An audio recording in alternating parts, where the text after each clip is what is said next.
Hey everyone, my name is Gunther and welcome back to another episode of Ottawa Zoo, another non-rebuild episode in fact. And as always, if you really like the series, if this has helped to teach you something, or if maybe you're just really liking the content, feel free to, maybe leave a like or subscribe. But of course, I want you to know there's no pressure to do so. It just it's really nice and lets me know I'm doing a good job. Now, moving on to what we're working on today. We are working on a Mute Swan Habitat. For those who watched the last episode, kind of looking for some feedback on what animal you would like to see go here, especially from that lookout point. You can kind of see it right there. Some of our guests are up there taking a look at all the construction work, and I felt it was about time that we filled in this empty area at the opening of our zoo. Now, you might be asking, why are we putting a mute swan at the opening of our zoo? And there's really two reasons for that. First one is we have our American beaver on the other side. They want water. The swans want water. Maybe not as much, but they want water. So I felt maybe two habitats that would require some water features would go really well next to each other. On top of that, our mute swans are actually found in Ontario. There are a colony of mute swans that live off of the coast of Lake Erie, which is really cool. It's pretty, I want to say close. It's not close, but it's pretty close to where I live. And then, of course, it's a new animal. And who doesn't want to add in a new animal to their zoo? And I love birds. I think this is going to be the best way we're going to get birds within Planet Zoo. And we're going to have to live with the limitations of the game engine and whatnot. But I'm really happy with what we kind of built here. Now, our habitat's coming together, and you saw like a little bit of a jump skip, and there's a few reasons for this. Number one as well, and you just saw it happen again, there apparently was an issue with franchise servers while I was building the majority of this habitat. And what was happening is that every few minutes it would kind of like give you an error. It would say you were offline and kick you out. It was very frustrating. I thought I actually broke something. Had to do a little bit of research and realize that maybe it wasn't just me, it was a lot of people who were experiencing this. But on top of that is the little grid frame that you saw at the very beginning of the episode. And this kind of is a shout out for ZSH Plays. He does this all the time where he will plan out his habitat utilizing these different building blocks, and it's going to be the right size that they need. And if you're a fan of this channel, or if you've seen some of my older episodes, you'll definitely know that I've built larger than life habitats in the past that maybe didn't need to be that large. And in this zoo, I think a perfect example of that is going to be our grizzly bear habitat. And our grizzly bear habitat is going to get a facelift relatively soon. I think it's actually going to turn into probably two different habitats, which kind of makes sense because it's a little too large. Now, kind of getting into what we're seeing right now within our mute swan habitat, and you haven't seen me work on foliage in a long time. And part of the reason why is because we've been really focusing on taiga foliage, and this one is definitely not taiga foliage. It's going to be more temperate. And so the plan that we originally worked on and that I built was to start with grass and kind of the same process, but we're utilizing a different set of items. So knowing that with all these different plants, it's time for us to kind of go through what the foliage does look like. Now, again, you're going to see quite a few jump skips just to kind of make sure this episode remains, from a build perspective, under 10 minutes. But also, we are still running into those issues with the servers. Now, from a viewing perspective for our guests, there's really one idea that I had in mind for this habitat. We can't go really heavy with the foliage. The reason why is a lot of the reeds and stuff like that, they are considered impassable terrain for our animals. So we need to make sure that we're putting them in a strategic position that's going to allow our mute swans to run around and traverse, and the same for our staff, because it's going to be also hard barriers for our staff. So we need to make sure that we can navigate the entire habitat without having to worry about running into any of those issues. So my idea was to create several different smaller foliage sections. So each section is going to be really heavy from a foliage perspective, and we're going to see a lot of different like rock work and leaves and stuff like that placed around the ground that will fill in those emptier areas. Now, what this does mean is there's a lot of dead space within the habitat. So the best way to fill up in dead space is to place a lot of leaves. And this is actually one of my favorite pieces right here, which are these leaves that you can kind of place. They look really cool. And then what I end up doing later in, and I didn't record it, and I do apologize, is I'll place some of them on the water, and it kind of makes it seem like it's a very mossy water. The idea is we want this to be like a very marshy view for our swans, and I think that's going to be what we actually achieve here. Now, of course, one of my favorite pieces, you saw me plop it down there as well, it's something I've never really utilized before, are these African pieces from the construction pack. And really what they do is they add some kind of like fallen branches and stuff like that. Again, the only downside with doing this is they act as impassable terrain for a lot of our animals, so you have to be very strategic where you place them. You can't place too many of them, but it adds a little bit of additional history and feel to the entire habitat. And you can kind of see me utilizing these leaves and placing them around with our lily pads and stuff like that. And everything's starting to come together. It's looking really good. I'm really happy with how this looks. Again, like I mentioned, I did have to kind of go back through and add in a bunch of additional stuff after the fact, just to kind of fill in a lot of the dead space and make sure that it wasn't just, a bed of leaves everywhere. Of course, the terrain paint tool was also very handy to create everything. Now, let's talk a little bit about the barrier that you saw at the very beginning as well.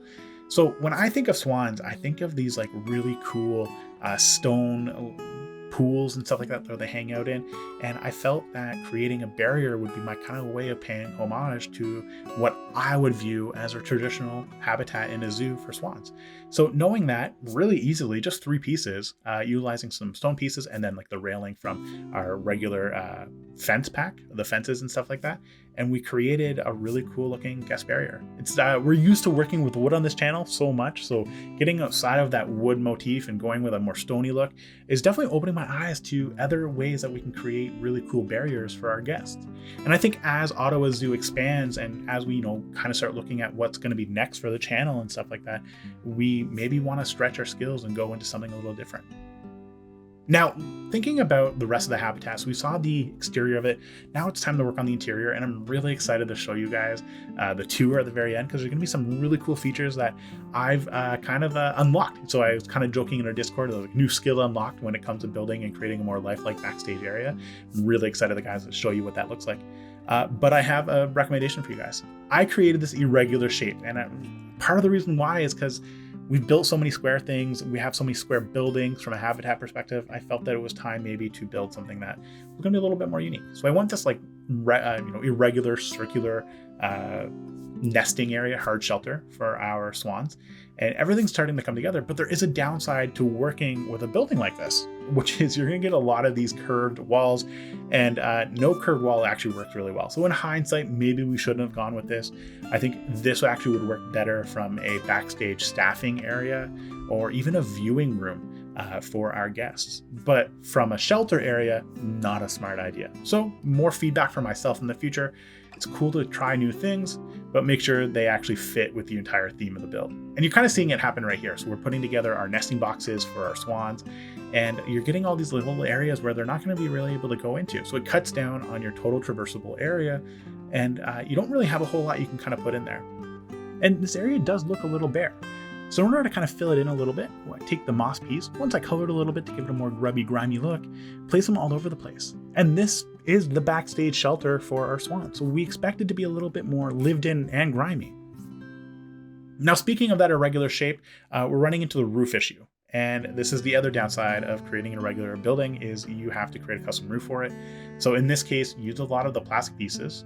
They don't stay pink, thankfully. They do turn black, because pink would be a weird color to have for a roof. And then on top of that, we're going to cover it with some other pieces. Now, one of my favorite pieces that you've seen me use quite a bit on the channel lately are these grass panel pieces. Kind of like my favorite piece to utilize, and you're going to see it kind of come in. Here we go. And it's going to start to kind of feed everything together. Really, the black is just to provide the border for the rest of the habitat, and just in case there's any like clipping that occurs underneath what we want it to look like, and make sure that it's classified as hard shelter. So after adding on some additional floors to the roof that are non-navigatable, just to add some additional depth to the entire building, we added some plants. Now, the idea behind like having these green roofs is from a heating perspective, it would actually act as a great barrier to prevent heat from escaping the building. And I realize I say that and there's a giant door for the swans to go through in the front, but I like the idea of utilizing some more natural stuff to heat and fuel the room. Now, the last thing that we're going to do on our build today is really kind of put together this backstage wall, preventing our guests from seeing everything here. We all know guests don't like to see the backstage areas, and we're pretty much done. And it's time for us to go into a live tour. Now, before we do that, before we kind of go into that live tour, I just want to say one thing, which is thank you so much for the support and happy holidays to everybody.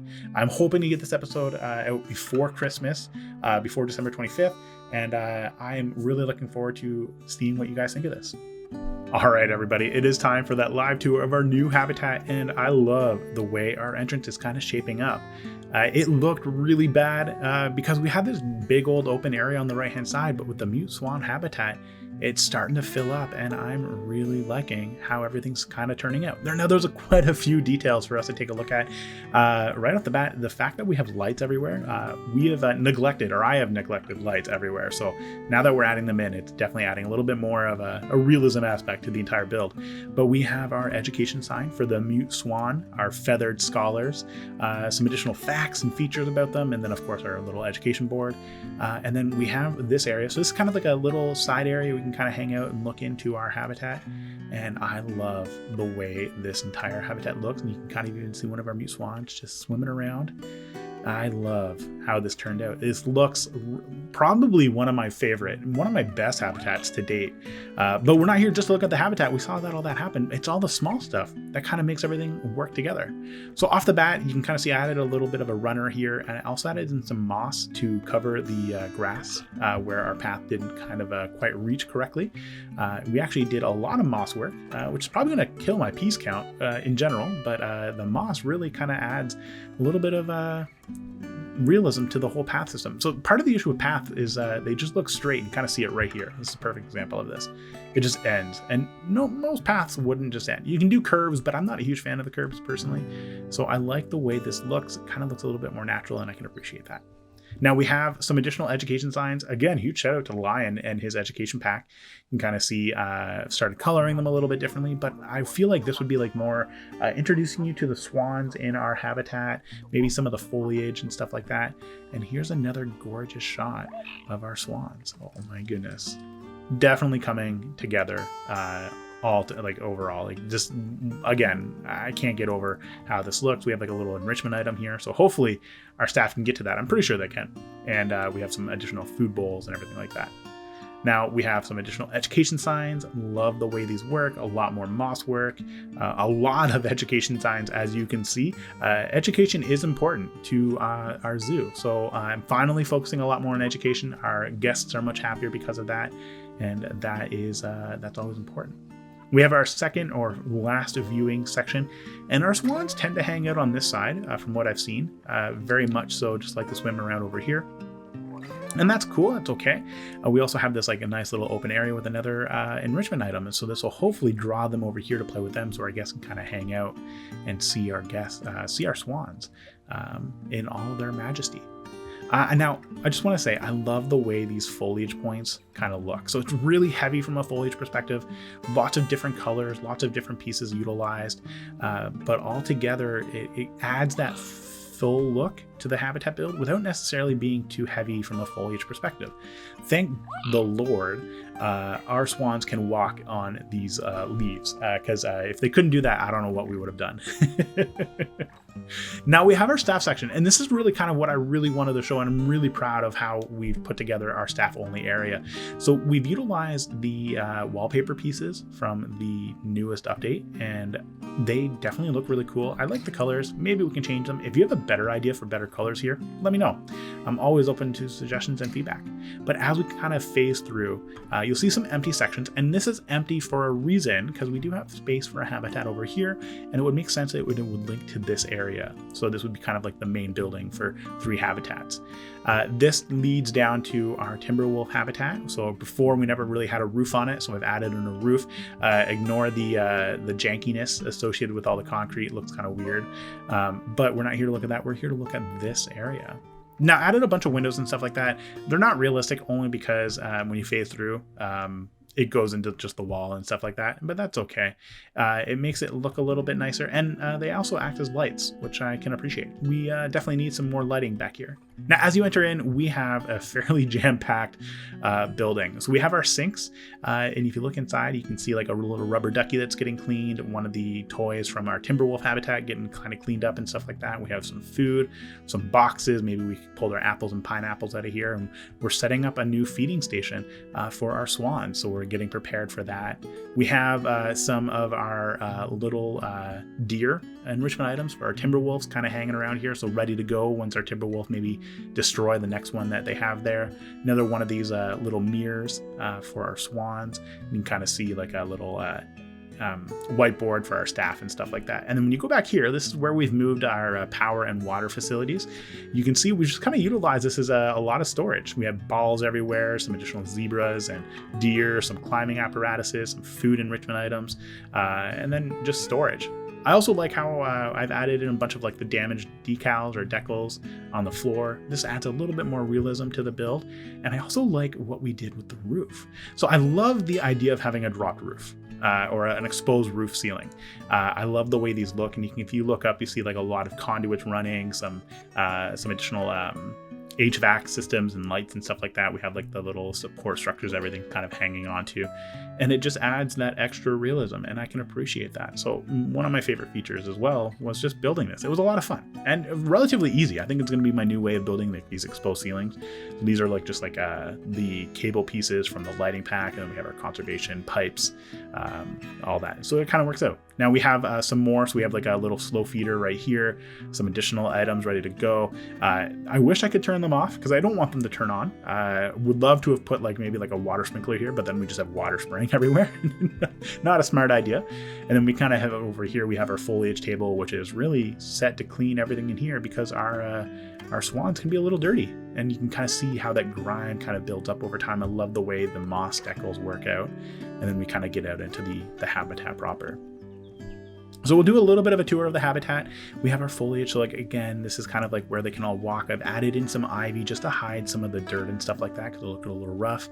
And then we have our pools of water, and I utilize a lot of the leaf pieces just to add some moss and algae maybe that's kind of collected in the center and stuff like that. And as you kind of walk around, you can kind of see how everything's kind of fitting together. Again, one of my favorite features is having these little foliage islands. I guess would be the best way to explain it. And now from a sightline perspective, a lot of stuff is bare on the back because guests don't really see that. And I am relatively concerned with the piece count for this entire build. But then we have like our little fruit tree, and our staff maybe are kind of working on a replacement for them. We have some water bowls or food bowls over there. I think they're good for water. I think I have enough water here to satisfy them. A slow feeder for them right here, so they can kind of go in and interact with the guests a little bit more, and then we can kind of walk around. I'm really happy with how this turned out. And even like this building, and kind of like this is one of the tips I kind of shared. In hindsight, really kind of wish I added the roof and the this piece at the very top on it. Otherwise, I had to go through and add them in manually. It was very time consuming. Of course, nothing ever survives the first time, so there are a few minor adjustments. An example of this would be this like little wall right here. When I first built it, I didn't realize that our barrier wall was actually crooked. So I built this crooked, and it bothered me so much. So I had to go back through and readjust it a little bit, but it looks a lot better now. Add in a little curb on the roof here just to kind of avoid having just like such an empty roof piece right here. Some of the roof looks a little weird, but we're not looking at the roof. We're just going to keep our heads down and look up here at the ceiling over here. But that's it for the tour. Really short and sweet, and I'm really happy with how this backstage area turned out. I'm really excited to kind of add in some more stuff here, maybe like another little building or outhouse area for our staff to use, maybe a rest building and stuff like that, because our staff are going to be over here quite a bit. And then of course we have a big old open field, and I don't really know what I'm going to put here. Maybe we'll do a walkthrough habitat. I don't know. Would love your feedback on what you guys think belongs in this open section, which is going to be right next to our timber wolves and right by our skunks. So feel free to leave your suggestions in the comments below. As always, I just want to say thank you so much for watching this video, for supporting the channel, supporting my content, and letting me know how I can improve. It's really helped out to create this. This is a huge improvement from where we were at the very beginning of our Ottawa Zoo series, and quite a few episodes ago, but we've achieved some pretty amazing feats in that time. 2023 is over. It's time to reflect on what we've achieved and what we've accomplished, and I couldn't have accomplished any of that without your support, without your feedback and everything like that. I'm super thankful. Otherwise, I just want to say, as always, ciao for now, everybody.